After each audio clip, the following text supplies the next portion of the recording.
Good evening, visitors. Welcome to the Australian War Memorial's last post ceremony. My name is Craig Burrell, and joining us today from the Royal Australian Navy is Warrant Officer Jason Russ. We welcome the veterans who have served, those that are still serving, and the families that support them. We acknowledge the members of RSL and Services Clubs Association, RSL Victoria, and RSL Queensland, who are watching the broadcast of this ceremony across Australia. During this evening's ceremony, wreaths will be laid at the base of the pool of reflection by visitors to the memorial and students on behalf of the following schools. From Queensland, South Bank Central State School, Southbrook Central State School, Southbrook, and St Paul's School Primary Department, Bald Hills, and from Victoria, Doncaster Primary School, Doncaster. If able, please stand and join in singing the National Anthem.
Students, please be seated.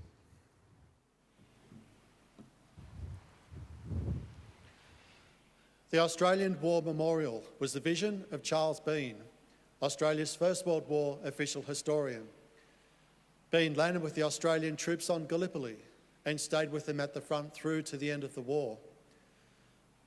The idea of this national memorial and museum came to him at Pozières, France, in the depths of the bloody fighting of 1916. Bean's idea was that this would be a place where families and friends could mourn their loved ones buried in faraway places. It would also be a place that could help all Australians understand what these men and women had endured and what they had done for us. Bean's vision, to which we remain true, is best expressed as inscribed in the entrance to the memorial's galleries. Here is their spirit, in the hearts of the land they loved, and here we guard the record which they themselves made. Tonight, we will read the story behind just one of those on the Roll of Honour, which lists the names of more than 102,000 men and women who have given their lives for us in war and operations for more than a century. But first, we present a lament, Flowers of the Forest. Wreaths or floral tributes will now be laid at the base of the pool of reflection.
Today, we remember and pay tribute to Saddler Sergeant James Patrick Shannon, who died of wounds during the Boer War. James Shannon, known as Jimmy, was probably born in Queensland around 1880. At the turn of the century, he was living in Charters Towers, where he had been for a number of years with his mother, his brothers, and at least one stepbrother. He was the first to enlist for active service when the 5th contingent of the Queensland Imperial Bushmen was raised in early 1901 and left Australia within weeks with the service number 1. The arrival of the contingent sparked interest in Cape Town, with newspapers noting they were a very fine lot of men. The Queensland Imperial Bushmen is one of the finest bodies of men ever landed here. Shannon's contingent arrived in South Africa after the major set-piece battles and sieges were over, and an extended period of guerrilla-type skirmishes with the Boers had begun. By late 1901, the Queenslanders were very busy on patrol and regularly met with the enemy. One of Jimmy Shannon's fellow members of the Queenslanders, Trooper William Lilly, described one of the skirmishes they had in December 1901. He wrote, "We had a good cut at the Boers, and for about an hour the bullets came down in thick as shower of rain. There were 11 of our men wounded and 1 killed. We had another go in yesterday. I can assure you the Boers went very smartly. We knocked a few of them over, however, we gave the Boers a hot time." Less than 2 weeks later, the Queenslanders again engaged the enemy near the town of Onvervak. Boer forces made small attacks at various points, drawing the larger force into the area where they were outnumbered. Another friend of Shannon's, Trooper Charles Bryce, wrote, "We simply marched into a huge trap amongst the hills, and we were surrounded in a few minutes. We tried to make a stand, but found it was of no use." Outnumbered, the Australians were forced to withdraw, the Queenslanders suffering 12 casualties in the process. 11 of those were killed in action, and Sergeant Shannon was badly wounded. Bryce described what happened to Shannon. "I owe my life and escape to the sergeant of ours, named Ginny Shannon, number 1 of the contingent, who galloped into the firing line. Bryce had fallen from his horse, and Shannon pulled him up onto his own horse to get him out. Sergeant Shannon then caught Bryce's horse and gave it to 2 other men pinned down by Boer fire, ensuring their escape. Bryce found another horse and got out. Shannon returned to help more men. Trooper William Walsh watched Shannon rush back to rescue more wounded men. He later wrote, "He picked up 1 wounded man and carried him about 200 yards away and put him safely under cover. While doing this, there was terrific fire going on from the enemy. When he put the man safely away, he rushed back for another. But, poor chap, he just bent down to pick up a man when he was hit." Bryce arrived back to find Shannon laid out on the ground, not dead, but shot through the neck and spine. Sergeant Jimmy Shannon was taken to hospital, an arduous journey over rough roads in an ambulance wagon. Although he was made comfortable in hospital, nothing could be done for him, and he died of his wounds shortly afterwards. In his last letter home, Shannon wrote hopefully of leaving Africa to attend the coronation ceremonies in England, after which he would come home.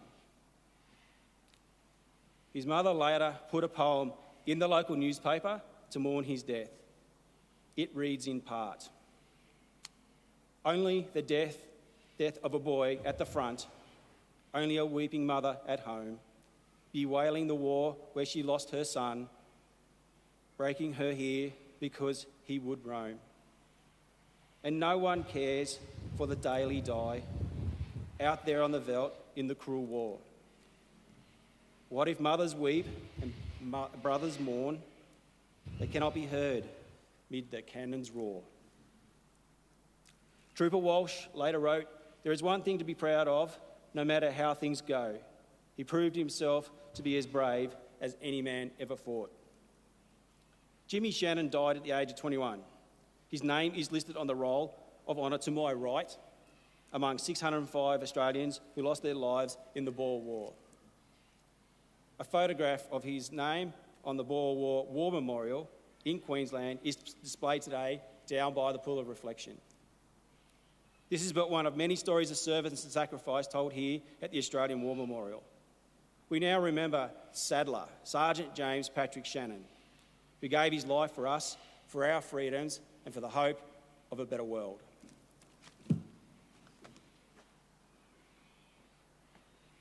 Please stand for the ode and the sounding of the last post.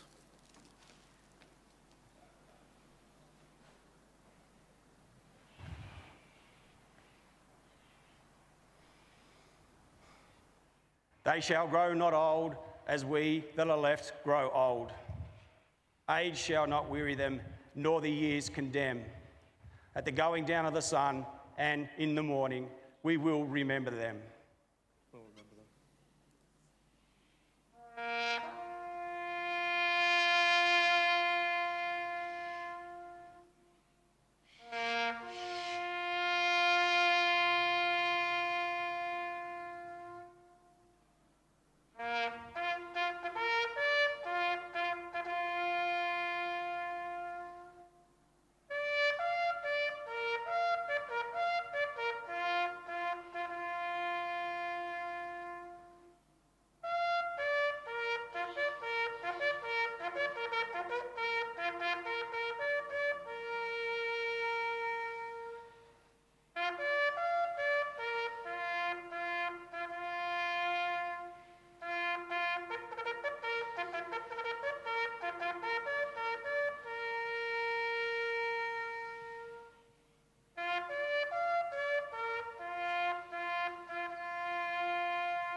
Lest we forget. Lest we forget.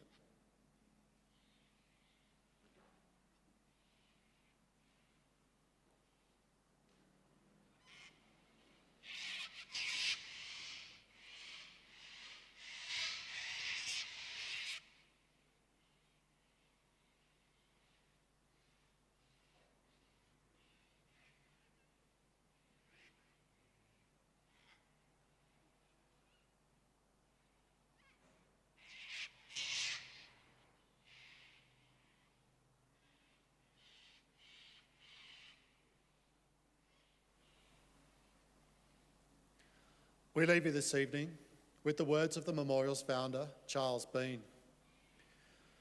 Many a man lying out there at Poziere or in the low scrub at Gallipoli, with his poor, tired senses barely working through the fever of his brain, has thought in his last moments, well, it's over. But in Australia, they will be proud of this. Ladies and gentlemen, girls and boys, that concludes the last post ceremony. We thank you for visiting the Australian War Memorial, and we wish you all a very good evening.